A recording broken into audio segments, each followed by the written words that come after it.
my friend and I can compete to blow the biggest bubble. Unfortunately, my mini bubble can only be a runner-up.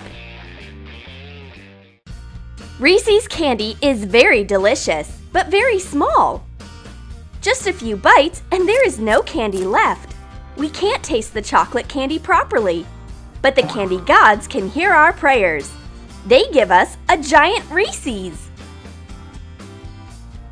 Cover the bottom of a removable pie pan with parchment paper. Coat the borders with vegetable oil. Melt chocolate in a double boiler.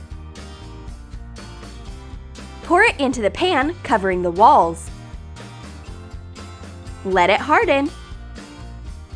Crush crackers for filling. Mix powdered sugar, crushed crackers, and peanut butter. Add melted butter and mix all the ingredients. Put the filling into the hardened chocolate. Spread it out evenly and cover it with melted chocolate on top. Put it into a fridge for it to get hardened. Attach a big Reese's label to a big orange piece of paper. Glue the wrapper. Use brown paper and the pie pan to make a paper candy cup. Cut off the excess. We put the big candy into the paper cup. Put the candy into the wrapper. Glue the opening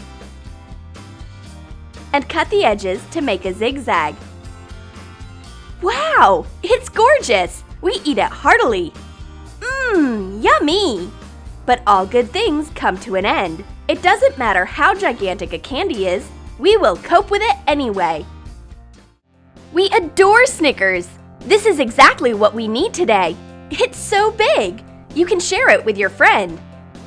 Cut a fudge candy in half. Shape the halves to be identical. Chop peeled fried peanuts. Press the nut pieces into the candy. Put it onto a piece of nougat. Cut off the excess. Melt milk chocolate in a microwave. Pour it into a Ziploc bag. Snip off a corner and cover the mini bars with the melted chocolate. Let them harden. Draw the signature chocolate pattern on top of the bars. Cover a mini package with clear tape and attach it with double-sided tape. Put in the mini bars. Fasten it and cut the edges of the wrapper. We tear apart the Super Snickers! But what is it? It's a mini bar! Has it melted under the hot sun? But that doesn't stop Blondie. She is such a sweet tooth that she is ready to eat the mini Snickers, even with the wrapper. Blondie knows how much I love macaroons. This is why she brings an entire box to me. I will enjoy it right now. Oops, the inside looks totally different than it looks from the outside. It seems the wrong size of macaroons have been delivered. Sprinkle a board with starch and roll out pastel-colored sugar paste. Cut out circles with a small mold. Melt chocolate in a double boiler and attach 2 circles of the same color with the hot chocolate. Let the mini macaroons harden in a fridge.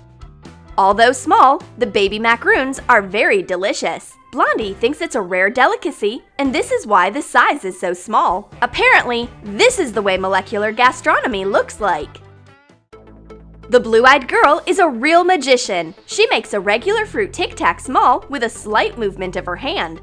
How does she pull it off? Attach a printed mini Tic Tac label to an empty rectangular glitter container. Use double-sided tape. Cut it near the joining on the cap. Put in big, colorful sprinkles instead of the regular Tic Tac mints. It's actually very easy. The great magician just attaches a mini package to a big Tic Tac. Then, she changes the container so that nobody notices it. And the magic works! Blondie believes that her friend is a real magician. Just make sure that the real Tic Tacs won't be crushed under the throw pillow. Did you like our weird candy ideas? Then write in your comments which candies you liked the most. miniature, or giant versions. And don't forget to give your thumbs up, subscribe to our channel, and click the bell so that you don't miss new delicious ideas on the Troom channel.